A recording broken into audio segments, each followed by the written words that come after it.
This is Access 2019, Module 2, Part 2.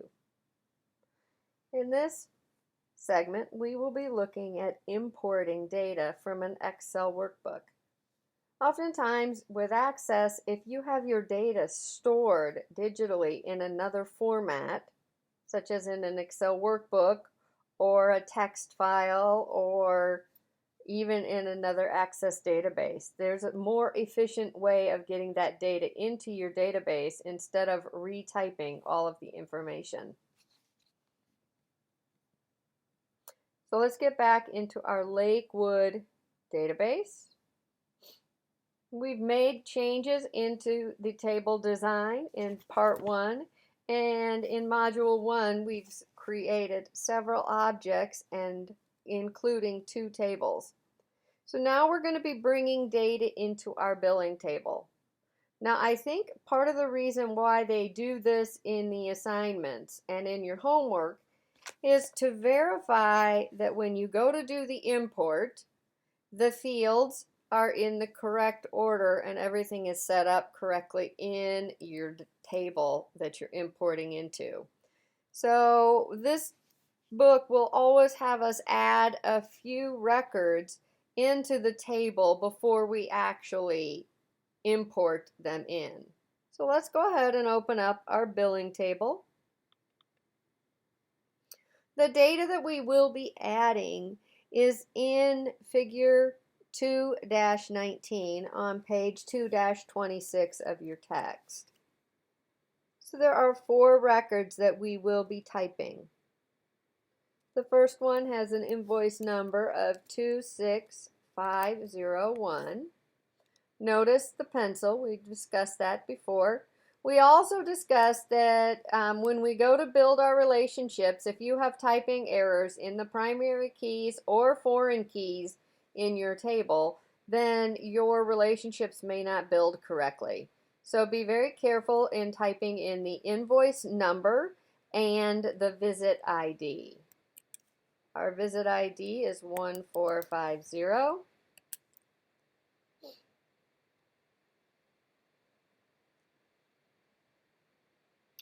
Now, if your fields are not in the order that they should be in, as mine are not, we're going to want to go ahead and hit escape and stop entering that data.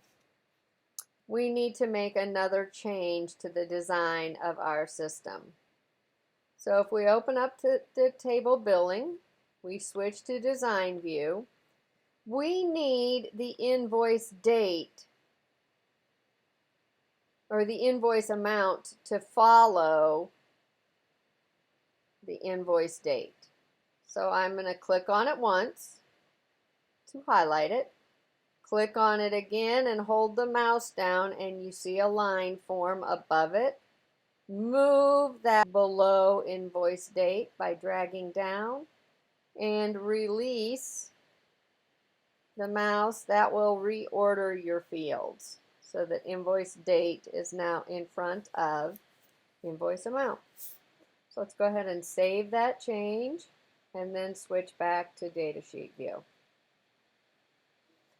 If the order of your fields does not match the order in the table from which you are entering the data, then you need to go back and fix that design of your field table. So we've got 26501, visit ID 1450 and or 0, excuse me.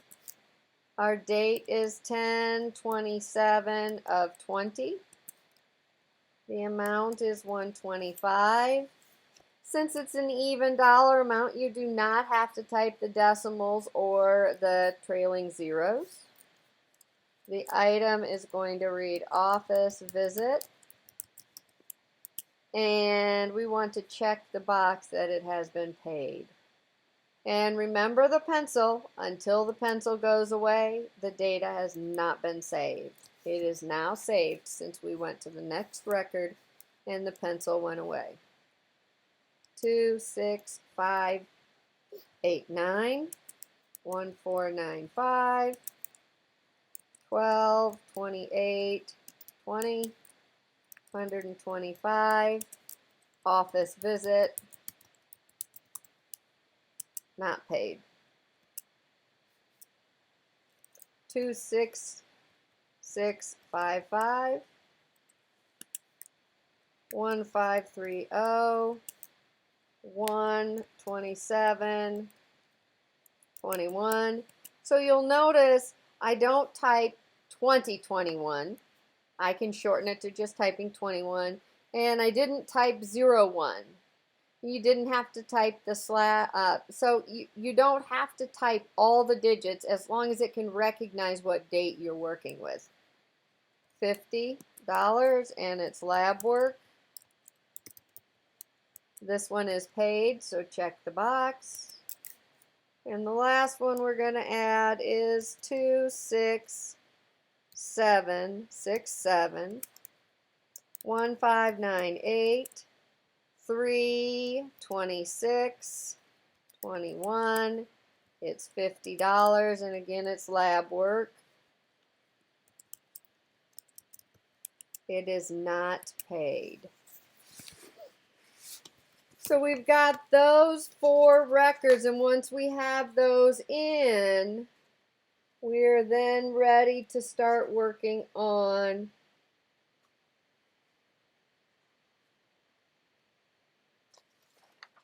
the importing. Now, one thing to remember is you cannot import data into a table that is open. So you always want to make sure that you close the table before you go and start your import. Importing is going to occur on the External Data tab. We've got 2 groups, an import and link, and an export. So import, you're bringing data into the system. Export, you are taking the data that is in this database and you're putting it out into another format so that you can manipulate it in some other way. Okay, so we're going to start out on the import link side and we're going to click on new data source. Then you have to tell it the type of file you're bringing it in from. Maybe an Excel file, maybe a text file, maybe you're bringing in information from another database. But you have to pick where it's coming from, and ours is coming from a file that is an Excel format. And now it opens up this wizard. So the very first thing you have to do is locate the file that you are importing the information from. So we're going to browse. I'm going to go to my C drive. And I'm going to go into Data Work. My IUPUI folder. I've got videos, files being used, and you'll see I've got a file here called Support2, Support Access2 Invoices. So that's the one I'm going to import from. So I click on that file and I choose Open. Now we're going to be adding to a table that already exists. So we're going to append to, and you have to choose the right table.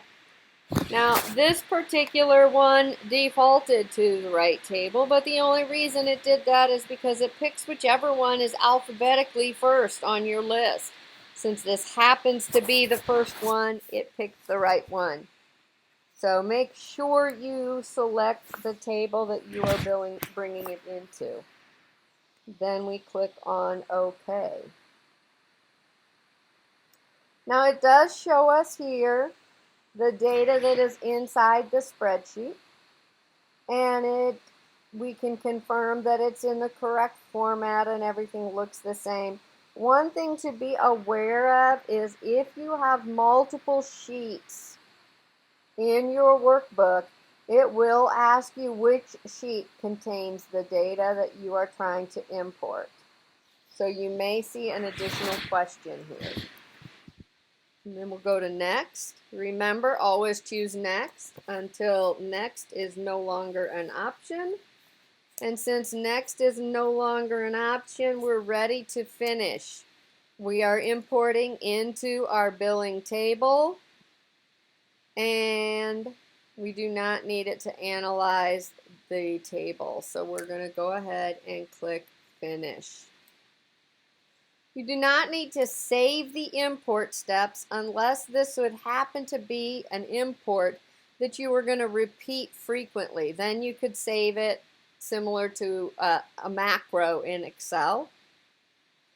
So if this was, let's say I was at a job and we entered information into an Excel spreadsheet every day, and then at the end of the day we had to import that information into our database for some reason, you could save the import steps so that you didn't have to enter them every time. But you will not be saving import steps in class. So we'll go ahead and close the wizard. It's done.